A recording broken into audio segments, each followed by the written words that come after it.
Welcome to my channel. This will be a short video about my small helpers for coloring. Quite often I receive questions about my erasers, sharpeners and other things which I use for coloring, and I decided that even if I already did similar video, it was maybe 4 years ago.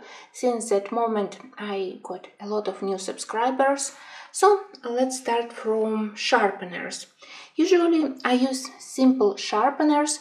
I am not a big fan of those electric or mechanical things. I prefer to do everything with myself. The only moment when I regretted it, when I got a set with totally unsharpened pencils. But mostly I use these simple sharpeners for everything.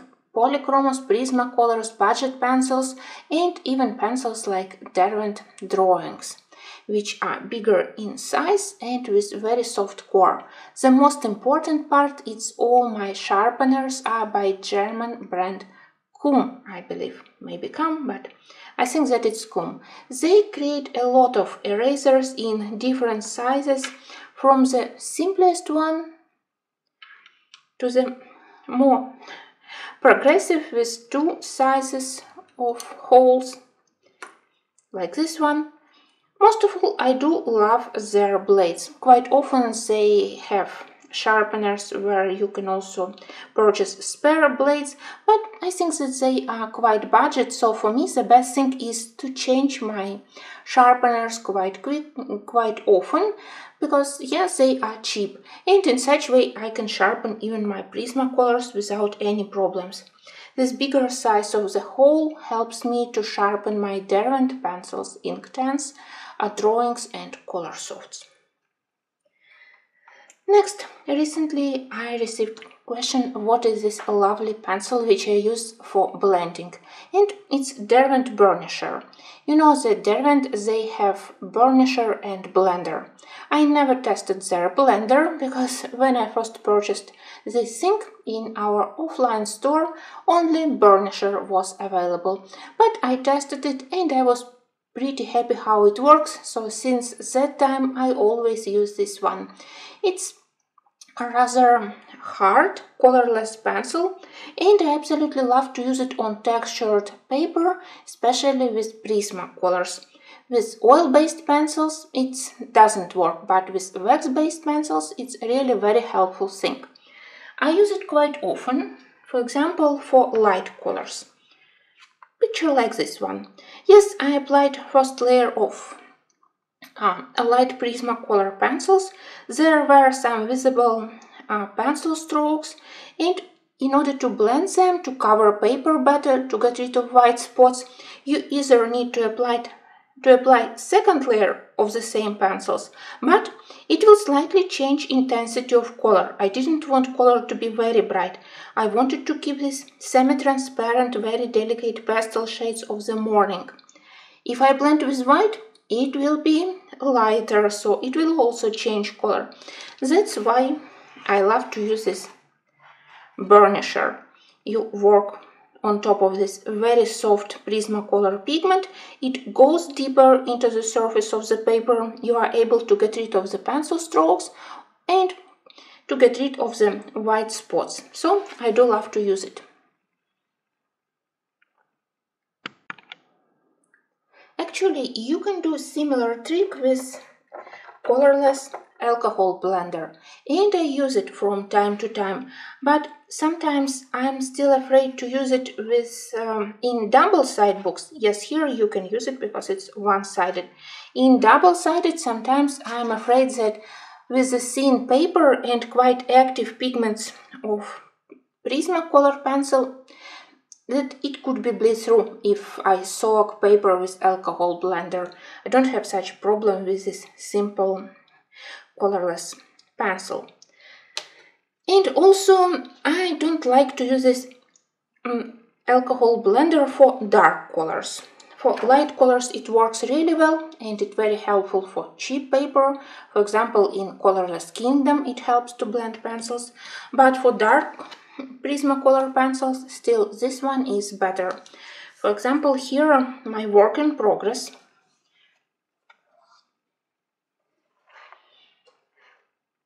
I started to do this background with Prismacolor 90% gray and black raspberry. Everything went quite well, but I had to postpone this coloring for a week when, after a week's break, I returned to it. I was shocked to see that this background with Prismacolor pencil, it was covered by a white waxy layer on top. You know that Prismacolors, they are waxy, and from time to time, probably depending from paper, you can get this waxy layer. It made my background untidy, it changed color, so I had to get rid of this white layer. And the first thing was to try to apply another layer of black raspberry color, but then I simply blended everything with my Derwent burnisher, and it helped me to get rid of such things. So for a week already I have nice result, no more white traces on top, so somehow it helped probably to put pigment into the surface, into the tooth of paper. I don't know how it works, but I love the effect. The only thing you have to be very careful when you work with this, you press into the paper, so there is a risk of damage of the next pages. You need to put sturdy cardstock beneath before you use your burnisher or blender. So that's my mysterious colorless pencil. For the colorless blenders, I have two varieties, one from my Uhuhu marker set. I never use it with markers, but with pencils it's helpful. And I also have this Art and Fly colorless blender, which I received as a gift, and they also are very nice brush here, so quite helpful. I just a little bit afraid to use it with dark colors. Other very helpful things which I have here. Here I have my erasers. I don't use erasers very often because I really try to stay in lines, and I never change color with eraser. So even if I don't like color, I know that with color pencils it won't be possible to erase color completely, so it's not the thing which I do quite often. But for small tricks, for small details, I use two erasers. From time to time I can use simple eraser, and my favorite company is Big. But quite often I use this rubber kneaded eraser. I hope that I made the name correctly in English. It's this disgusting looking thing, but very helpful, because it deletes all the crumbles of your pigment without damaging surface of paper. Again, here, big project, I color something and crumbles from Prismacolor, which are very soft and they crumble. Yes, I try to brush it away with the brush, but sometimes I can see that white part of the coloring area, it's a little bit dirty with this slightly reddish, slightly brownish color, and that's where this strange thing is very helpful, because it absorbs pigment without damaging paper. So even if later you will be doing full-size coloring here, paper won't be damaged, so really very helpful. I think that it's very popular, but still I decided to mention it, that I love to use it mostly for cleaning area where I did some dirt with my own hands. And another one, it's this tiny size eraser. It's almost the same as you can purchase also erasers in the shape of pencils. I think that maybe next time I will do it. But I have this one from Faber-Castell. Here I have sharpener and here I have eraser. I do love to use it for my fake bouquet background. I will show you here. You know that there are a lot of very skilled colorists who do this bouquet background with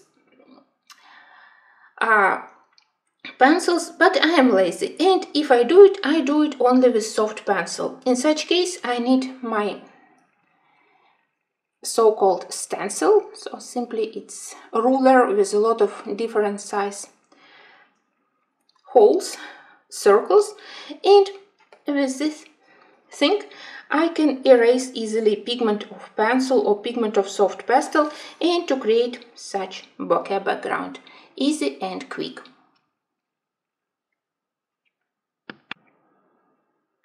I also love to use it to imitate glass. When I color something which supposed to be like glass bottle or glass jar, I did it with colored pencil, and then with this eraser I try to do some erased areas. I don't erase everything because pigment of Prismacolor pencil is quite strong, but it gives you semi-opaque line, exactly what you need for the glass, like a little bit of color still available, so you can see reflection of the inner thing which we have inside of the jar, but in the same time it helps you to create those highlights and reflections. I use it quite often for the reflection in the windows, in the glass jars. So to have eraser with very small tip is really helpful, and it's also very helpful to have such stencil with different size of the holes. Speaking about stencils, recently I realized that maybe I want to have bigger collection of stencils because they are really helpful for decorating your background in several books. Unfortunately, now I have only several, and mostly they have snowflakes. But it was damaged slightly. Some kind of stars and snowflakes. My favorite with stars, and this one with, how to show you, here, with some lines and textures. That's all. Yes, I think that I need more. Maybe when things are calmer in my country, I will invest in more distress ink and more stencils. Why I started to love them? Because now I color in Ivy, and those stencils really help me to finish all my spreads and to make connection between picture and text I decorated here. I think that it looks much better comparing to the simple empty rectangles.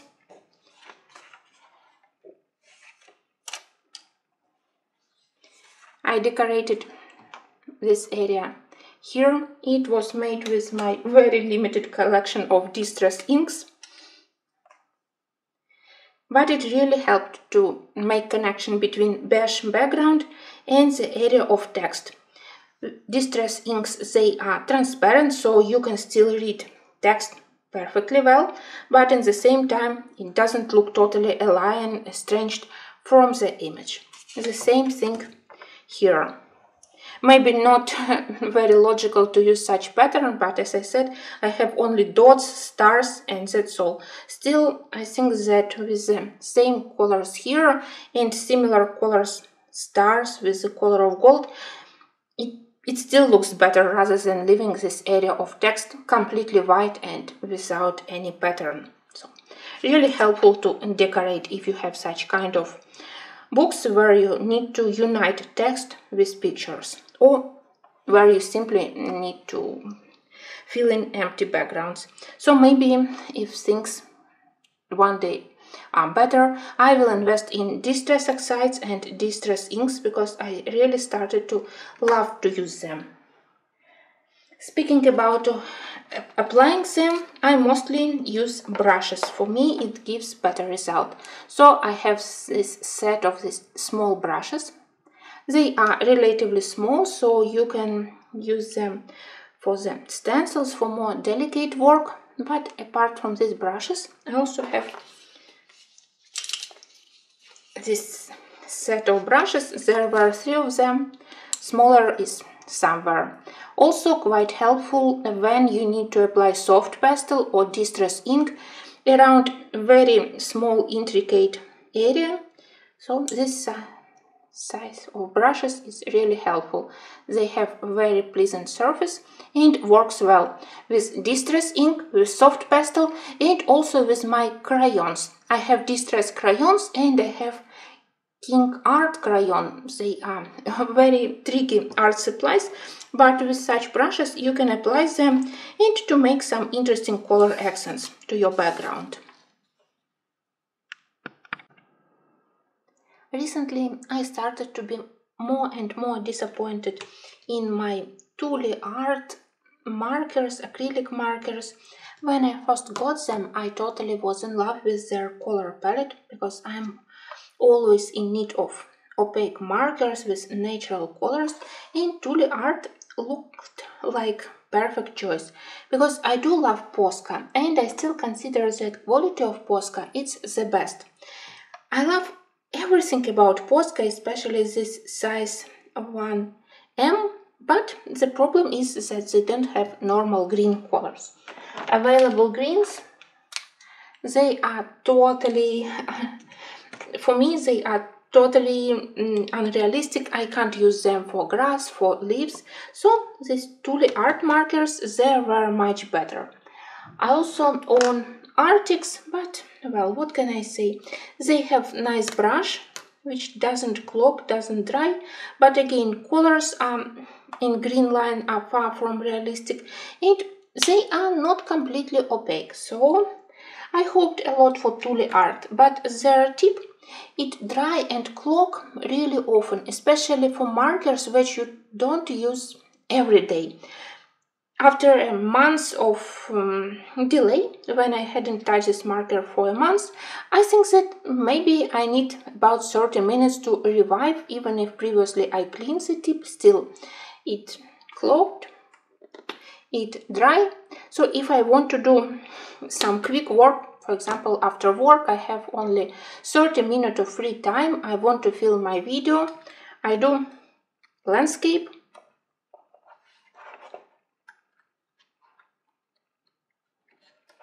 I just want to mask at least some of the lines.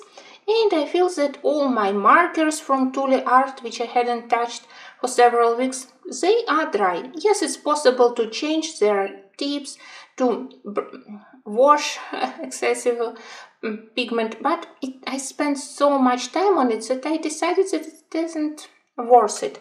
So for my quick colorings, I started to use more and more my paints for masking lines. Still, I love my Posca, but Tule art started to be a small disappointment. So I have very small brushes. You can see that their tips, they are really very delicate. Or brushes like this. They are mostly called like 000 or travel size brushes. And I collected several gouache paints, acrylic paint or acrylic gouache, everything which is opaque and which has nice realistic colors. Of course, this sage green and pastel olive, they are most frequently used, but I also have some pleasant blue colors to mask lines around clouds. So actually I don't need a lot of colors, and these paints plus my white or some cheap acrylic paint which I grab in my local shop, they really help me to mask lines on the grass here, to add some texture, to mask a lot of majority of black lines on the mass of leaves here. And yeah, it's cheaper, it's quicker, so I definitely recommend, if you don't want to spend huge amount of time constantly cleaning your markers, maybe it's better to start collecting several natural looking gouache or acrylic paints and couple of tiny brushes, actually very small and very delicate brushes available from Chinese sites like AliExpress, cheap, and for our purposes they are really very helpful. So I started to use them more frequently recently. I also have as a secondary art supply my Ohuhu felt tip pens. They are also quite helpful for me when I need to color small details. For example, here, for all these chains, for example, or those lines here, where it's not easy to color with soft pencil like Prismacolor, or where you want to intensify color, to change color slightly, I can recommend these Ohuhu markers. I think that this 60 color set, when I purchased it, it was extremely cheap, and now I dream about bigger set because they are really good. There are some problems because they have two tips. This one works always nice thin brush, but the liner on other side, half of my felty pens, this liner doesn't want to work, half of the colors, but good thing that I mostly use brush. They also quite helpful to put them on top of pencils, again to make more smooth pattern, to cover some of the white spots. When you don't want to apply another layer of pencil, you can find matching color of marker to change color slightly. They don't bleed through, neither on paper, not on a layer of pencil. So sometimes when I want to add some colorful accents, I use this felty pens. And well, first I thought that it doesn't matter which brand I purchase. I thought that Ohuhu are Chinese felty pens, so if I purchase another Chinese pack, it would be the same. But no, I have another set. They are no name. They had bigger amount of colors comparing to Ohuhu, but these colors, they bleed through.